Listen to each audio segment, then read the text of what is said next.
clues that solved that cold case once and for all turned up on the internet.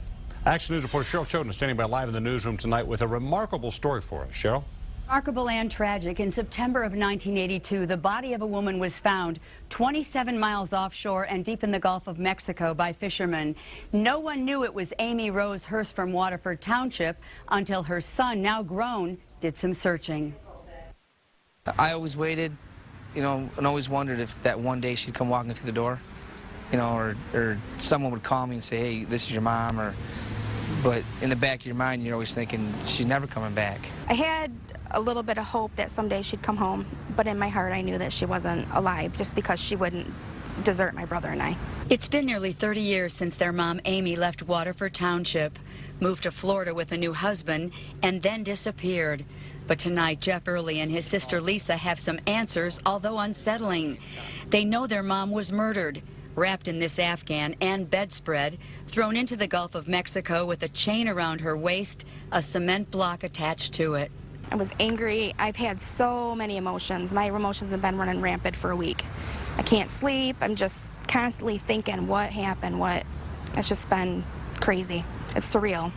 Jeff says through the years he never stopped thinking about his mom, and that led him to a website about missing people. When he looked at this Jane Doe and read through the facts, he says he knew he had found her. I knew my mom wore turquoise jewelry a lot, and there was a green bedspread. That's what got my attention, and then the Afghan played into it. It was the same style Afghan their grandma made everyone. It was the same bedspread his sister had jumped on as a child. And then when he emailed me the bedspread and I went and I pulled that picture out of the photo album, I'm like, it's her. I just knew. I'm like, oh my God, I just had a sick feeling at my heart. I just knew. Because of Jeff's digging, this cold case of almost 30 years is an open and active investigation now. Police in Florida held a press conference on the case. They'll be questioning anyone who could have been connected. They want to find out who did this, and Jeff and Lisa want the very same thing. I have closure, but I'll get the rest of my closure when hopefully someone's brought to justice on it. I feel like I have the closure. I feel like we can finally put her to rest.